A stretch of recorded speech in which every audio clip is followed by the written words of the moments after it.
So I'm Owen Roodenburg. I'm the Director of Intensive Care Services, but perhaps more importantly across our organisation, I also am a representative for Wellbeing across the site, and I chair the Employee Wellbeing Work Group for Eastern Health. Across our system, right from our organisation to across the world, people are in a very similar position. There's a very shared experience at the moment of what we've been through for 2 years.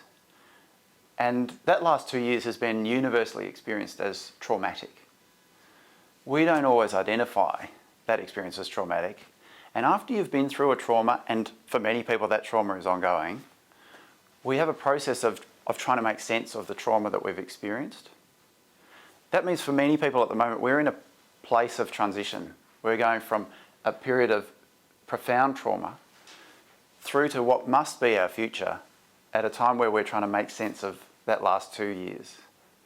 And for many of us, there's a very different experience at home and at work that have led to where we are at the moment.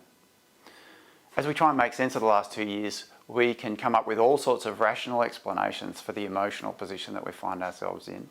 But what I can say is that it's normal after a trauma to have this period where your experience of it is profoundly impactful at a personal level and at an organisational and worldwide level. That's led us to many of the things that we're experiencing now, with workforce burnout, with vacancies that aren't filled, and with challenges across our system that we just cannot meet.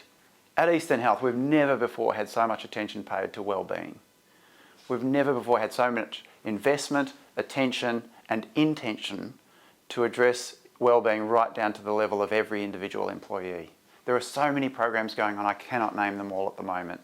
What people need to do at the moment is to acknowledge how they are going and how their colleagues are going, and be present with each other. Be supportive of each other, be kind to yourself. So whilst we're in this period of uncertainty and we're struggling to make sense of the trauma we've been through, it's not without hope and it's not without optimism.